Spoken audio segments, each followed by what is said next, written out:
नमस्कार दोस्तों, आज की इस वीडियो में बात करेंगे सामाजिक सुरक्षा पेंशन योजना का जो लाभ ले रहे पेंशनधारी उनके लिए।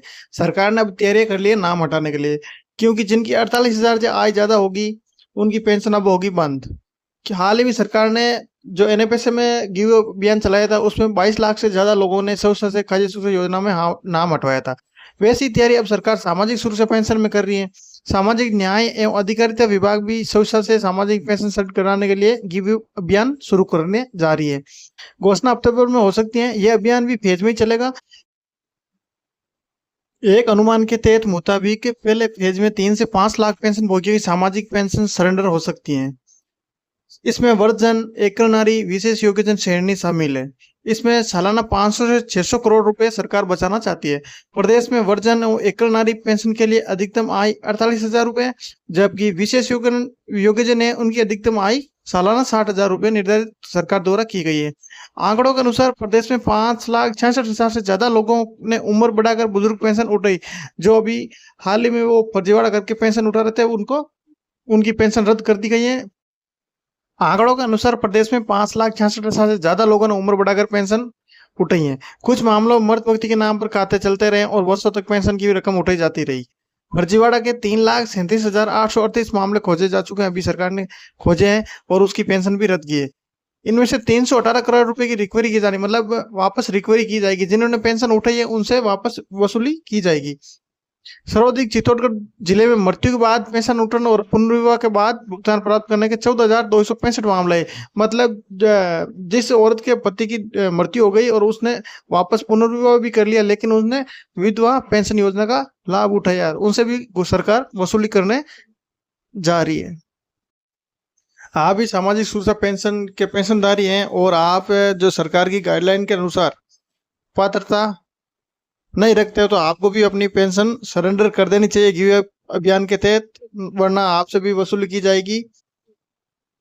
सरकार द्वारा हर माह करीब 1,000 करोड़ का बजट जनता को दे रही है सामाजिक सुरक्षा पेंशन योजना के तहत। 90 लाख लोग शामिल हैं सामाजिक पेंशन श्रेणी में। आप भी जो सरकारी गाइडलाइन के अनुसार पात्रता रखते हो तो आपकी पेंशन बंद नहीं होगी। जिसमें है मुख्यमंत्री वर्ष जन समान पेंशन योजना में पात्र परिवार अधिकतम आय 48,000 रुपए सालाना होनी चाहिए। 48,000 से ज्यादा आपकी आय है तो आपकी पेंशन बंद होगी। अब है मुख्यमंत्री विशेष योग्यजन समान पेंशन योजना। उसमें आपकी परिवार की अधिकतम आय 60,000 रुपए से ज्यादा है तो आपकी पेंशन बंद होगी, और कम है तो आपकी पेंशन चालू रहेगी। उसके बाद में है मुख्यमंत्री एकल नारी समान पेंशन योजना, जिनको विधवा पेंशन योजना भी बोलते हैं। उनके परिवार की अधिकतम आय 48,000 रुपए सालाना है, उनसे ज्यादा है तो उसकी भी पेंशन बंद होगी।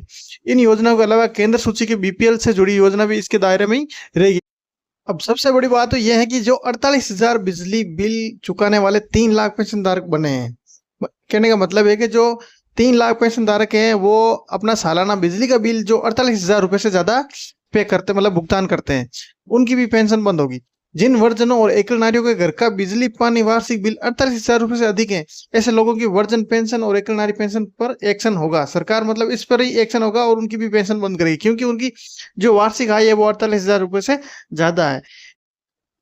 इसकी पुष्टि विभागीय मंत्री श्रीमान अविनाश गहलोत कर चुके हैं। उनका तर्क है कि जो व्यक्ति निर्धारित अधिकतम आय की तुलना में ज्यादा बिल जमा करा रहे हैं उस पर एक्शन लिया जा सकता है। एक अनुमान के मुताबिक पेंशन अलग अलग कैटेगरी में इस तरह के करीब से 2 से 3 लाख केस हो सकते हैं। मतलब 2 से 3 लाख जो राजस्थान में लोग हैं वो 48,000 से बिजली का बिल या पानी का बिल जो चुकाते हैं उनकी भी पेंशन बंद होगी। आप भी सामाजिक सुरक्षा योजना का पेंशन का जो लाभ ले रहे हैं तो आपसे सरकार द्वारा एक गिव अभियान चलाएगी। उसमें आपको आप पात्रता में शामिल नहीं होते हैं तो आपको गिव अभियान में फॉर्म भरकर अपना पेंशन जो सरेंडर कर देनी है, वरना आपसे वसूली होगी और वसूली भी ब्याज समेत होगी। एक्शन से बचने के लिए बड़ी संख्या में पेंशन सरेंडर की जा सकती है। मामले में विभाग और मंत्री स्तर पर एक अपील की सामाजिक पेंशन भोगियों के लिए अलग से की जाएगी। आप भी एक सामाजिक सुरक्षा पेंशन योजना के लाभार्थी हैं और पेंशन का लाभ उठा रहे हैं। आपने पेंशन करवा ली जैसे कैसे भी, आपने दस्तावेज में अभी भी पता नहीं कि क्या डॉक्यूमेंट कमी है, कुछ कमी है या नहीं है, इसकी पात्रता क्या है क्या नहीं है, इनके लिए आप इस वीडियो को पूरा देखें। इस वीडियो में पूरी जानकारी आपको दूंगा। अभी तक आपने इससे चैनल को सब्सक्राइब नहीं किया तो सब्सक्राइब कर लें, क्योंकि नवीनतम अपडेट के लिए जो भी सूचना दी जाएगी वो आप तक सबसे पहले पहुंचेगी। अब सरकार की गाइडलाइन के अनुसार मुख्यमंत्री वर्धन समान पेंशन योजना का लाभार्थी हैं तो उनकी पात्रता इस प्रकार की है कि लेडीज के लिए, जो महिला हैं उनके लिए 55 वर्ष की आयु होनी चाहिए, और जेंट्स है मतलब पुरुष हैं तो उनकी 58 वर्ष आयु होनी चाहिए सभी दस्तावेज में, और उनकी वार्षिक आय 48,000 रुपये होना चाहिए, और उनको पेंशन जो मिलती है वो 1250 रुपये प्रति माह मिलती है। अब मुख्यमंत्री एकल नारी समान पेंशन योजना है, उसमें 18 वर्ष से अधिक आयु की जो विधवा, तलाकशुदा, परित्यक्ता महिला है वो इसके तहत पात्रता रखती है, और वो 48,000 रुपये से उनकी आय ज्यादा नहीं होनी चाहिए। 18 वर्ष या उससे अधिक किंतु 75 वर्ष से कम के लाभार्थियों को 1250 रुपये मिलते हैं एकल नारी में, और 75 वर्ष या उससे अधिक के लाभार्थियों को 1500 रुपये मिलते हैं। जो भी मुख्यमंत्री विशेष योग्यजन समान पेंशन योजना का लाभ ले रहे हैं उनकी जो पात्रता है वो इस प्रकार है कि किसी भी आयु का विशेष योग्यजन जिनकी निःशक्तता मतलब डिसेबिलिटी 40% या उससे अधिक है तो उनको पेंशन मिलेगी। और मुख्यमंत्री विशेष योग्यजन समान पेंशन योजना में उनको भी शामिल किया जो प्राकृतिक रूप से बौने, मतलब वो उनकी हाइट 3 फीट से 6 इंच से कम है, वो भी विशेष योग्यजन समान पेंशन योजना का लाभ ले सकते हैं, और हिंजड़ापन से ग्रसित है वो भी पेंशन का लाभ ले सकते हैं। उनकी वार्षिक आय सीमा है जो 60,000 से कम है, मतलब 60,000 से आय ज्यादा नहीं होनी चाहिए वार्षिक, और उनको पेंशन इस प्रकार मिलेगी 1250 रुपये, और जो कुष्ठ रोग बीमारी से पीड़ित हैं उनको 25 रुपये हर मंथ मिलेगी, और जो सिलिकोसिस बीमारी से पीड़ित हैं उनको 1500 रुपये मिलेगी। इसी प्रकार लघु एवं सीमांत कृषक वर्धन पेंशन योजना है, उसमें 55 वर्ष व अधिक आयु की महिला, 58 वर्ष या अधिक आयु का पुरुष। लघु एवं सीमांत कृषक की परिभाषा राष्ट्रीय खाद्य सुरक्षा अध्यादेश 2013 के तहत खाद्य एवं नागरिक आपूर्ति विभाग राजस्थान सरकार के परिपत्र दिनांक 31 अगस्त 2013 के अनुरूप होगी। उनको भी हर महीने 1250 रुपये की राशि मिलती है। अब जिन लोगों का जो बीपीएल की सूची में नाम है उनको भी पेंशन तो मिल रही है, लेकिन उनकी पात्रता किस प्रकार है कि इंदिरा गांधी राष्ट्रीय वृद्धावस्था पेंशन योजना है, उनकी पात्रता इस प्रकार है कि बीपीएल परिवार के 60 वर्ष या उससे अधिक आयु के महिला अथवा पुरुष होना चाहिए, और वार्षिक आय केंद्र सरकार की बीपीएल सूची में सूचीबद्ध है उनके अनुसार आए हैं, और प्रति माह 1250 रुपये मिलते हैं इनको भी।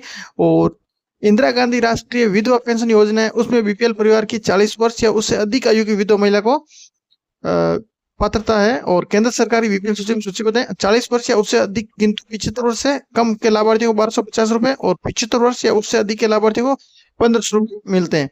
इंदिरा गांधी राष्ट्रीय विकलांगता पेंशन योजना है, उसमें बीपीएल परिवार के 18 वर्ष या उससे अधिक आयु के 80% या उससे अधिक निःशक्तता वाले निःशक्त व्यक्ति को पेंशन मिलती है, और केंद्र सरकार की बीपीएल सूची में सूचीबद्ध होना चाहिए, और इसमें प्रति माह 1250 रुपये की जो सहायता राशि है वो उनको दी जाती है। तो आप ये पेंशनधारी हैं और आप इन पात्रता को पूरा नहीं करते हो तो आपको अपनी पेंशन सरेंडर कर देनी चाहिए, क्योंकि वरना आपसे सरकार वसूली करेगी, और वो भी ब्याज सहित। अब सरेंडर कर देनी चाहिए आप इस पात्रता का योग्यता नहीं रखते हो तो। आपने अभी तक इस YouTube चैनल को सब्सक्राइब नहीं किया तो सब्सक्राइब करें, और अपने दोस्तों के साथ इस वीडियो को शेयर करें जिससे इस योजना का